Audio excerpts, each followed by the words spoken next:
The Gateway brings you the day's news each weekday from around the St. Louis region and the state capitals in Jefferson City. Our schools are accredited.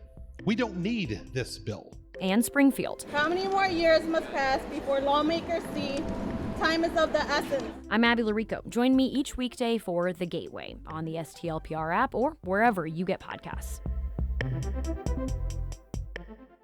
From St. Louis Public Radio. This is Politically Speaking.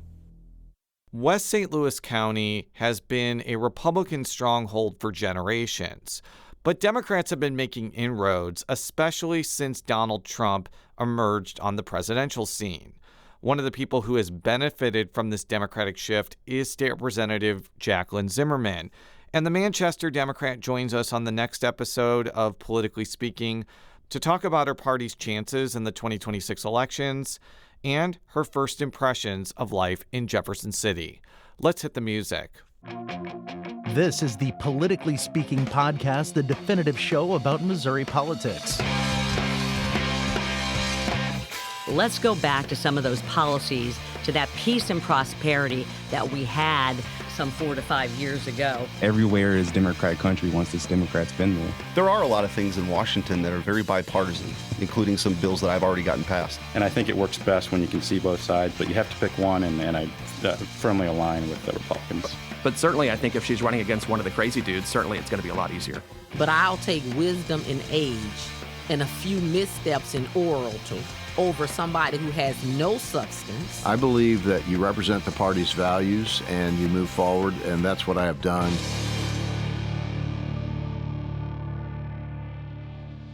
And welcome to Politically Speaking. I'm your host, St. Louis Public Radio political correspondent Jason Rosenbaum. Joining us in studio today, she represents Missouri's 98th House District, Jaclyn Zimmermann. And first-time guest, so welcome to the show. And for people that are not aware of the beautiful and scenic 98th House District, just tell me what municipalities are in it.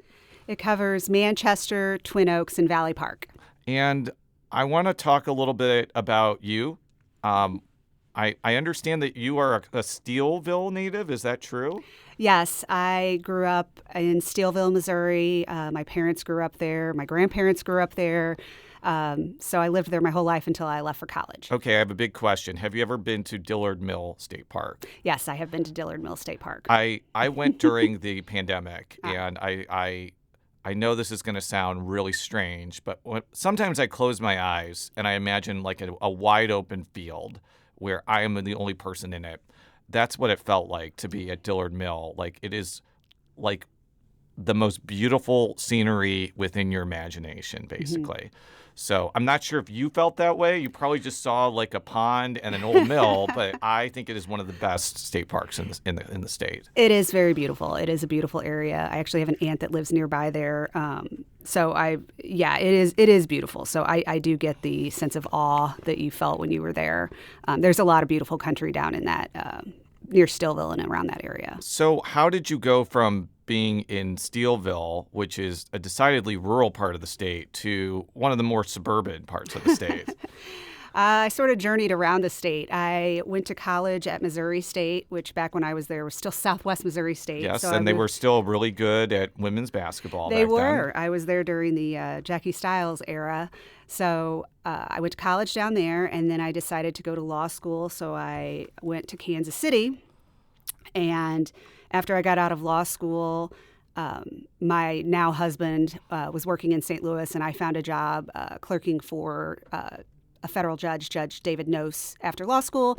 So I moved to St. Louis, and my husband is from St. Louis County, so that's where we set up our roots.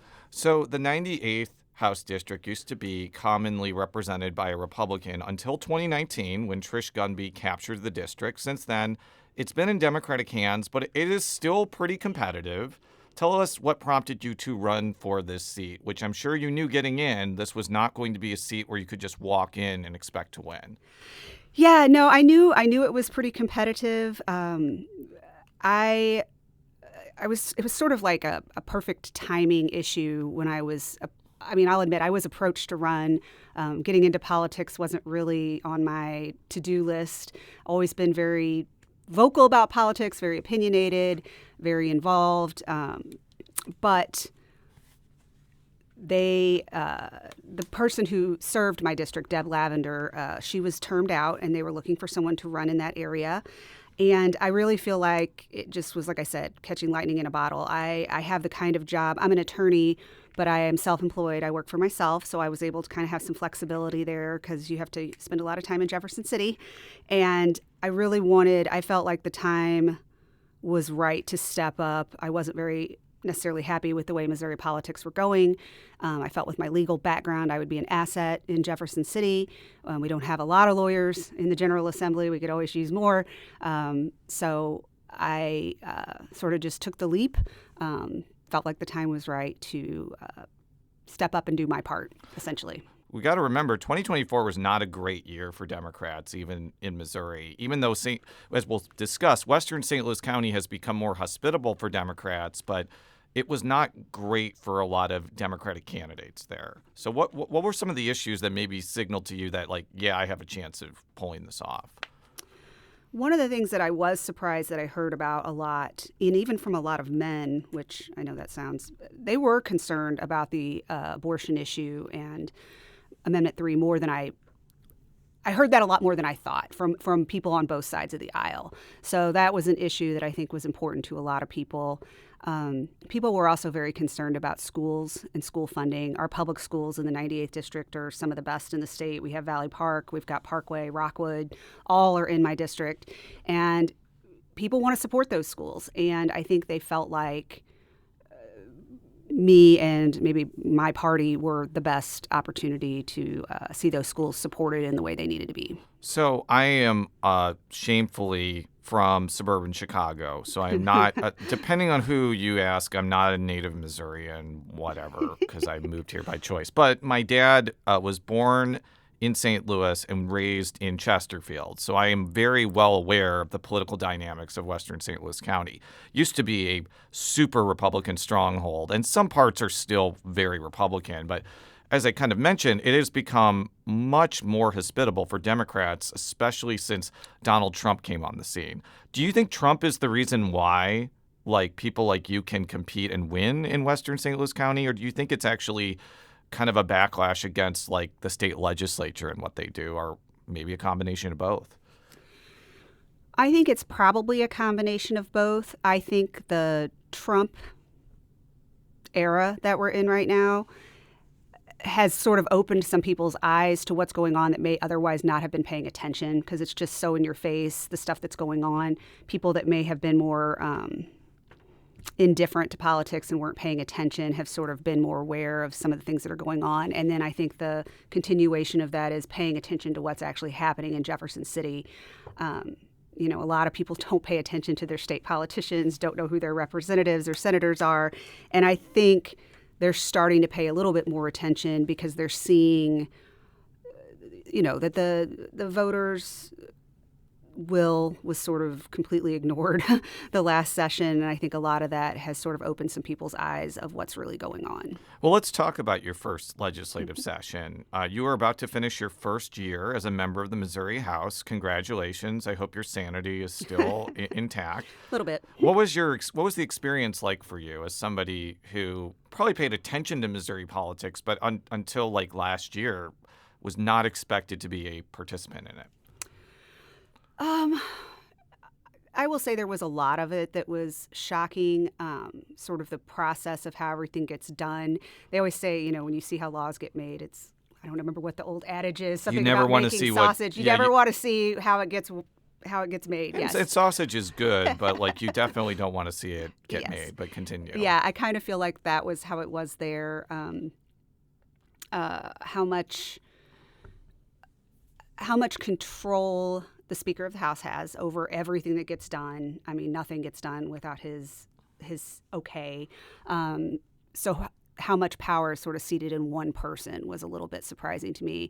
Sort of the chaotic nature of the building, too, was a little surprising. And I say this as someone who comes from a legal background. Courts and lawyers are very serious all of the time. There's always this sense of seriousness and professionalism, and the Capitol was a little more chaotic and frenzied, which I wasn't quite as used to, not being quite as formal as my legal background had been. But it was interesting to see how things get done, to see how the lobbying all works from that side and what things people are pushing through and what's important to people. It was definitely an experience. Eye-opening in a lot of ways, but I really enjoyed it. I met a lot of great people. I learned a lot. It's probably one of my, as an adult, one of the most informative and exciting years that I've had. So it seems to me that there was at least some attempt of the two parties to work together, like until the last week of session, where there were a couple of things that happened. First, there was the torpedoing of this capital improvements bill. I don't remember the number of it at this point, like House Bill 16 or something. I don't know. I'll look it up. But that was one thing. And then on the last couple days of session, the Senate ended up forcing votes to try and overturn voter-approved abortion rights initiatives, as well as just repealing paid sick leave requirements. Mm-hmm. So was it contentious before this time period, or was this a situation where things were going pretty well until like the last week, and since then it's just gone completely off the rails, basically? I really do feel like there was a lot of bipartisan cooperation during the session, and I guess that's one of the other things that did surprise me. So kind of going back to the other question, sorry. Well, that's okay. Was that you always see on the news how much everyone is fighting. You only hear about those things. So many bills, the vast majority of them pass with bipartisan support. So there really is a lot of cooperation, at least in the House where I'm sitting and seeing every day, where we pass bills, that everyone agreed on were good for the state. So that's the most, the vast majority of stuff is bipartisan. But yes, I do feel like everything just sort of exploded in that last week. The Senate did some, PQ'd people that just doesn't happen over there, and some of that stuff with the budget just came out of complete left field. So yeah, and like you said, after that it's just been, I'm curious to see how we'll go into 2026 with the sort of hard feelings that were left at the end of 2025. And we'll talk more about that later. Mm-hmm. But let's talk more specifically about the two things that were at least attempted to be repealed are repealed. The paid sick leave situation was surprising to me. I'm going to be very candid. First of all, that passed with 58% of the vote. It wasn't close.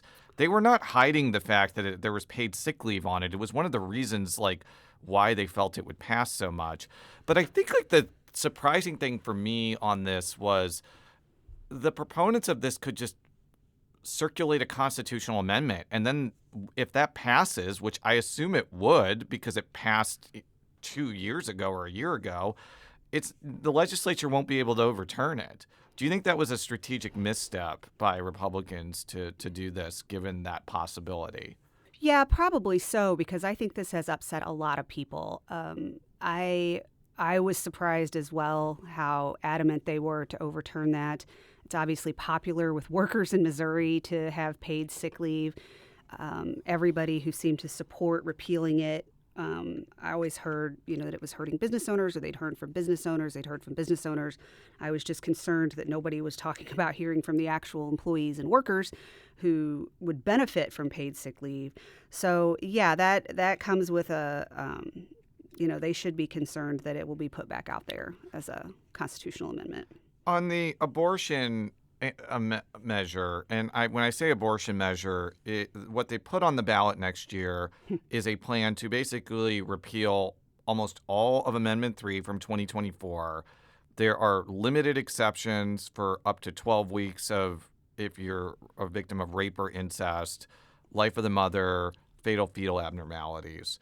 I wasn't as surprised that they were going to do this, and I'll tell you why. I just want to put myself in the shoes of a lay Republican legislator.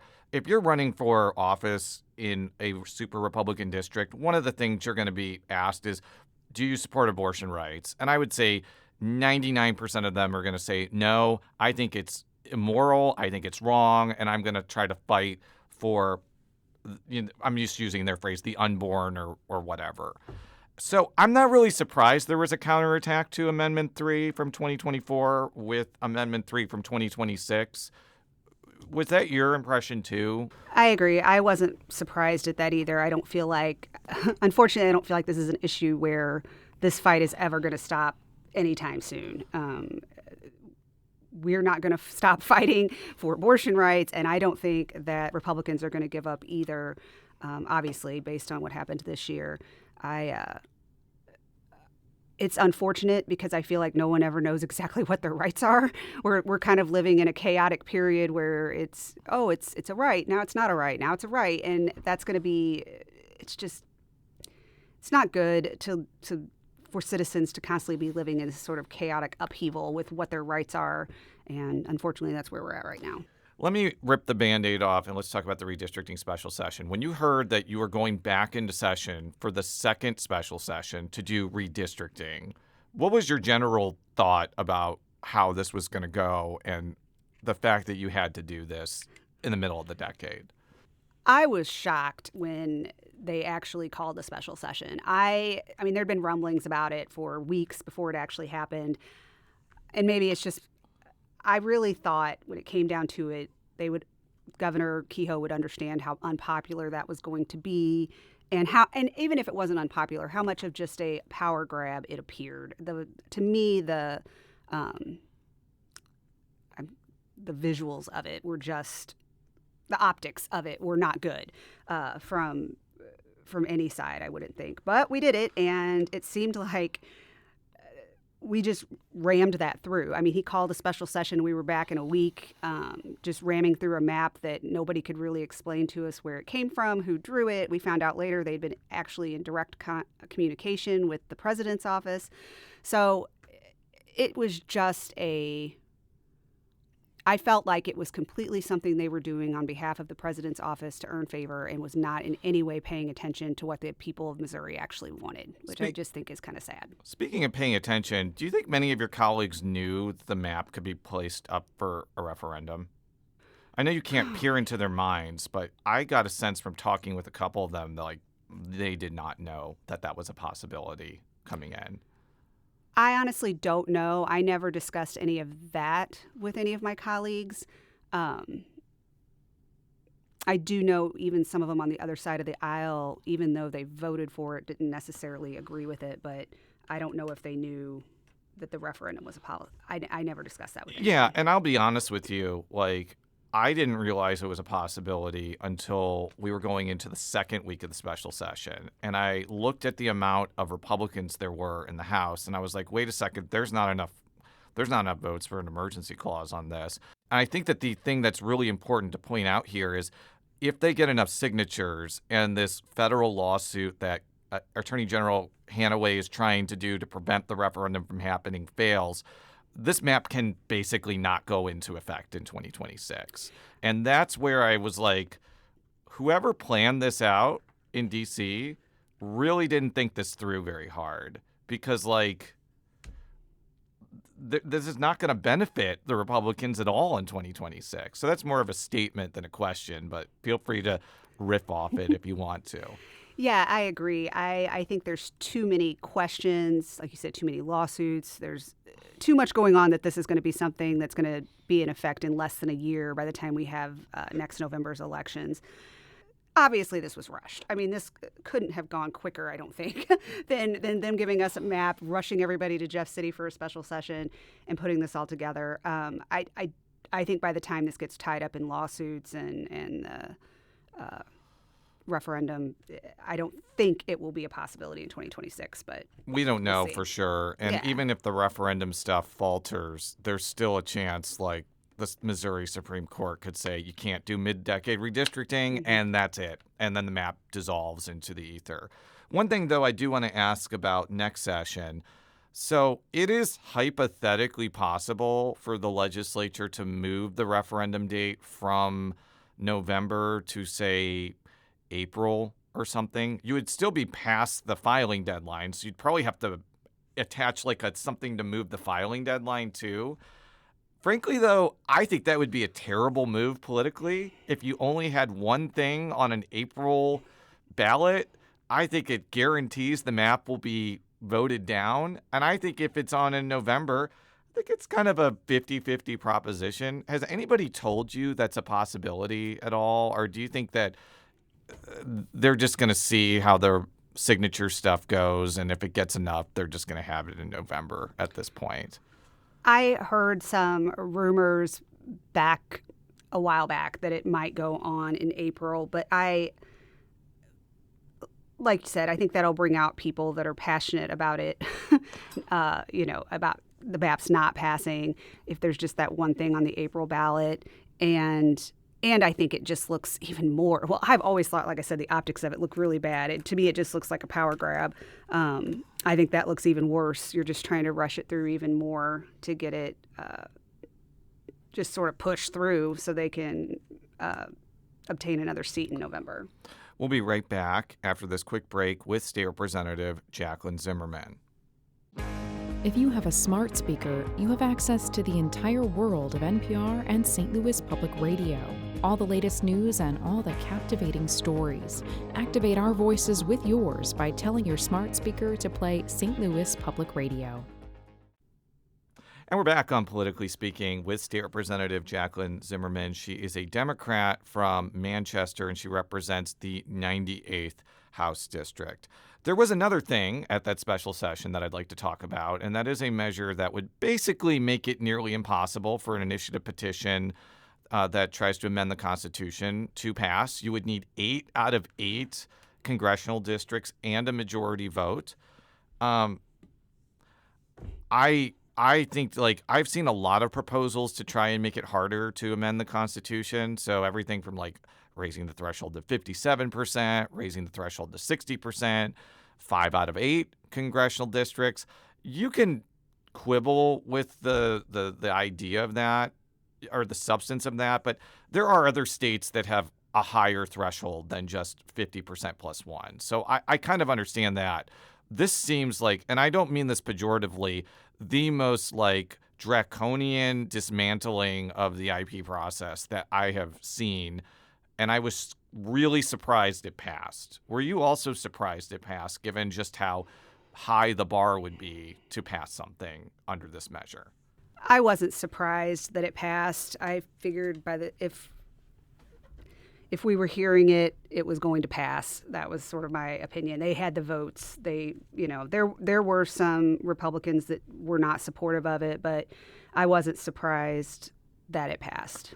How do you think that voters are going to receive this proposal? Because it has some things that are attached to it that I guess could be seen as really appealing to voters, like banning foreign contributions to ballot initiatives. But there's also things that I think are really exploitable, like the fact that the legislature can put a constitutional amendment on the ballot and it would still only need 50% plus 1, whereas an initiative petition constitutional amendment would need 8 out of 8 congressional districts. How do you think this is going to be received by voters? I don't think voters are going to like this very much. I think it's just another attempt to sort of silence the vote of the people or dilute it, if nothing else. It sort of just continues on from what happened last session when the legislator just overturned Amendment 3, or not overturned it, but went against the will of the people by trying to go against what they had voted for just in November of 2024. And now they're trying to make this whole process even more difficult. I don't think voters are going to appreciate that very much. It's just trying to silence them and make their vote not count as much. So let's talk about the 2026 session. I thought expectations for 2024 were low, and I think that was the lowest expectations I've ever had. I think the expectations for 2026 are even lower just because of all the tumult that has happened over the past 6 months. Am I being too cynical here, or is the only thing we should expect to pass maybe is a budget and not much else? That might very well be the case. And I don't want to say that. Like I said, there's a lot of bipartisan stuff that comes through. So I really think there will be some good stuff that will be accomplished this year. Like I said, some of that stuff isn't the sexy stuff that makes the news, but I think there will be some good stuff that will come out of this session. There might also be some things that I think aren't so great, but I'm hopeful that we can get some good stuff done. If you had the supernatural ability to get a particular issue or a set of issues into kind of the forefront of discussion, what would be some things you would want to work on next year? One of the things that is most important to me is our public education system. I really feel so strongly that we should be trying to make it the best we can. Fund it, really try to make it an example for public schools in America. Instead, I sort of see us going in the opposite direction. So I hope, if nothing else, we can reverse that track a little bit and try to prop them up and help out our public schools and make them the best that they can be. It's always been a big, important issue for me. I'm interested to, I don't know how much you've talked with your constituents about this, but this was like a big sea change in terms of funding this year when I guess the state is providing $50 million for scholarships that could go to private schools. Like, that is a big Rubicon crossing for Missouri education. What has been sort of the reaction amongst your constituents, given that there are really strong public schools in your district, but I also think that there are probably people in your district that send the kids to private schools for various reasons. I'm interested to hear what your constituent reaction to that has been. The constituents that have reached out to me about this and that I have otherwise talked to are not happy with $50 million going to private schools. So if I have people in my district that do send their kids to private schools, they haven't reached out to me applauding the allotment of that money towards private school vouchers. I think people in my district are pretty proud of their public schools and they want to maintain them at a good level. I know that there's a lot of concern right now. Parkway especially gets most of its money from local taxes, and there's sort of an issue now with the senior property tax freeze that's going on that's going to cost Parkway a lot of money. And so I know there's just some concerns overall that, the schools are going to really be hit by some of these cuts. So I don't believe you're on the budget committee. I am not. Which is probably both a shame and a blessing for you because it's an all-consuming process. Yes. But my expectation is the budget next year is not going to be easy, where there's no longer like federal money that is basically propping up the budget like it has in previous years. And let's just be honest here. The economy is not like in full-scale recession yet, but it is not as strong as it was maybe a year or two ago. So when I joked about like the budget being the only thing that passed, I'm not even really sure that the budget will get done on time because there's going to have to maybe be a lot of hard decisions that are going to be made. And also, like, this also gets into kind of some inside baseball stuff. Like, the Democrats maybe needed to pass the budget because there may be a lot of Republicans, especially in the Senate, that don't want to vote for it for various reasons. So your party is going to be a lot more impactful in this process. The party, by the way, which we have spent like the last 30 minutes talking about being thrown under the bus constantly in the last 6 months. So that, again, I've been rambling a little bit during this conversation. So let me just succinctly ask you the question. How hard is the budget situation going to be? And how impactful do you think Democrats are going to be for the process, given that there's often division among Republicans about how to craft a budget? I think that the budget process this year is going to be difficult, especially given that not only did we cut the capital gains tax last year, which is going to be a huge blow to the budget, the governor now wants to phase out income tax, which makes up, I think, half of our budget. So it's huge. I don't know how, and I haven't seen any ideas how we plan on making up for those shortfalls. So it's hard to maintain a budget when you're cutting, sources of revenue. A lot of programs, a lot of stuff is going to have to be cut, and there's going to be some very difficult decisions that are going to have to be made. I do think that Democrats are going to have more of a impact. Yeah, yes. I was trying to think of the word. An impact on these discussions because you're right, Republicans don't agree necessarily where funds need to go. So that's where we kind of come in and can help out with those numbers on getting the votes on stuff that's important to us. So let's shift to the more politically side of politically speaking and talk about elections. So I mentioned that Western St. Louis County has become more Democratic in recent years, but Republicans are still winning House and Senate seats there, not by the margins they did when, like, my grandpa was still alive. But, like, why do you think there is this dynamic where Western St. Louis County is voting for progressive ballot initiatives like abortion rights, paid sick leave, but besides you, obviously, since you won, Republicans are still getting elected to House and Senate seats? I'd be interested in your theory on that, given that we cannot poll every single voter in Western St. Louis County, and they may have different reasons, but I'm sure you have some thoughts on that.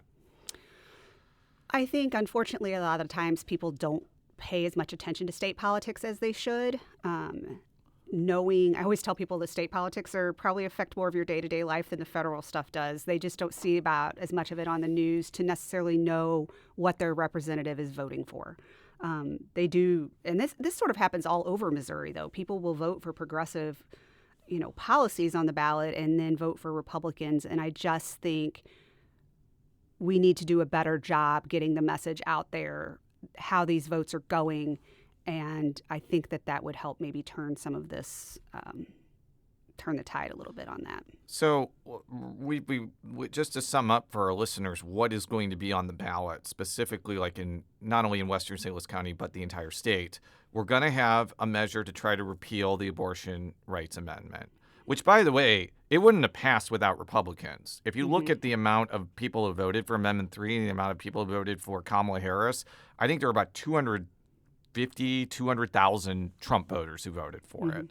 So that's number one. Number two is the IP-related things and the referendum. And there also could be a measure to try to make it much more difficult for the legislature to overturn ballot initiatives, which is known as the Respect Mo Voters Initiative.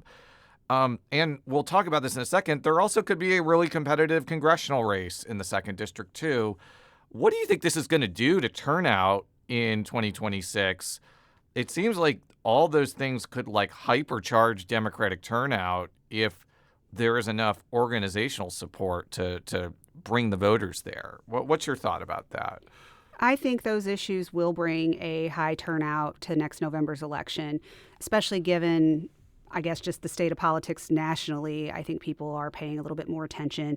If we do have issues like abortion and the initiative petition and the gerrymandering issues on the ballot, I really do think that will draw people out. Will make the Democratic turnout higher. I'm hopeful that we can get the message out there to voters that this stuff is out there and that they need to pay attention and read the language closely. And hopefully we'll have some good results. So I mentioned the 2nd Congressional District. You were recently at a rally for Fred Wellman, who is one of the Democratic candidates running to unseat Congresswoman Ann Wagner. I guess one question is why Fred Wellman, but number two, how are you feeling about that race going into 2026? Because I'll mention this in the next question. A lot of Democrats in the 2nd District often feel very confident that it can beat Ann Wagner, and she's still there. So what is your feeling about this time around? I am confident that we can put in a better showing than we have in the past. I don't know how she keeps coming out on top of this situation. She doesn't really do much for anybody that I've been able to see. So I like Fred. I like that he's a veteran. He's sort of just a salt of the earth kind of guy. I like, he's got a lot of experience helping people, getting out there and doing the work. And I'm hopeful that he can get, around and really get the message out there. And he's good at talking to people. So I think he's got a good way of just communicating with people and relating to people that I think will really resonate with voters. Does it matter to you which version of the 2nd District the Democrat runs in?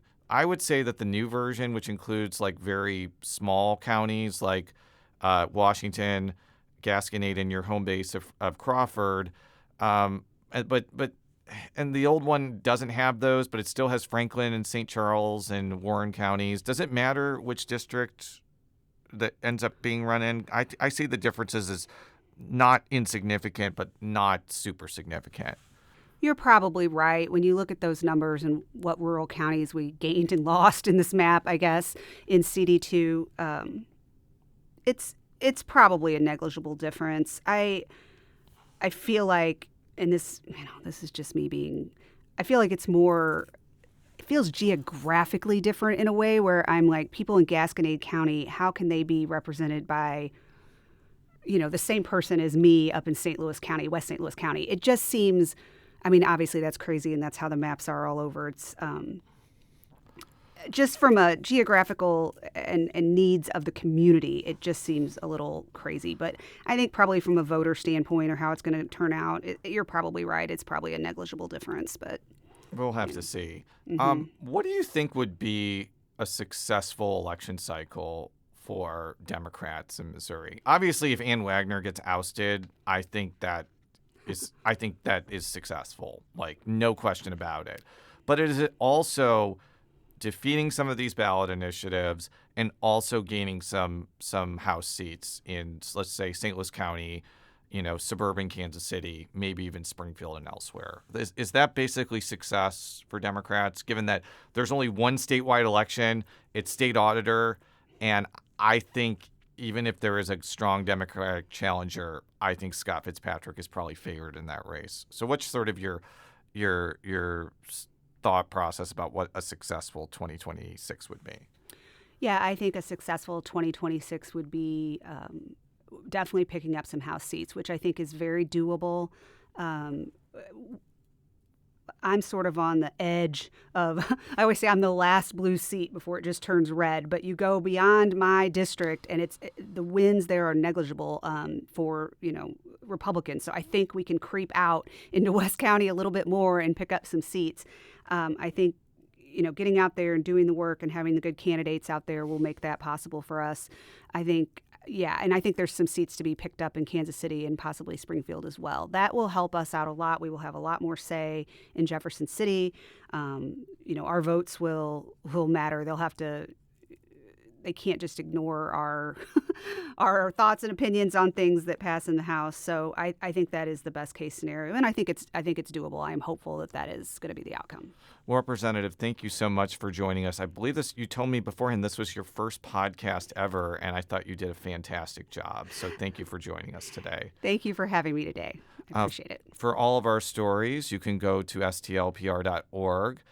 Politically Speaking is a product of the University of Missouri St. Louis. And Representative, if people want to find you online or on social media, how can people find out more about you or get in touch with you? My campaign website is jaclynzimmermann.com, which is always spelled very oddly, JaclynZimmermann.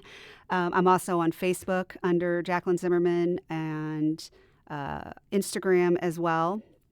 And you can always reach out to my office in Jefferson City. The contact information is on the webpage there. Very good. So. Thank you for joining us. Until next time, so long. Politically Speaking is produced by Sarah Kellogg, Rachel Lippman, and me, Jason Rosenbaum. The show is edited by Fred Ehrlich. Read all of our coverage at STLPR.org. And if you haven't already, make sure to subscribe to Politically Speaking by searching the term Politically Speaking on Apple Podcasts. From St. Louis Public Radio. This is Politically Speaking.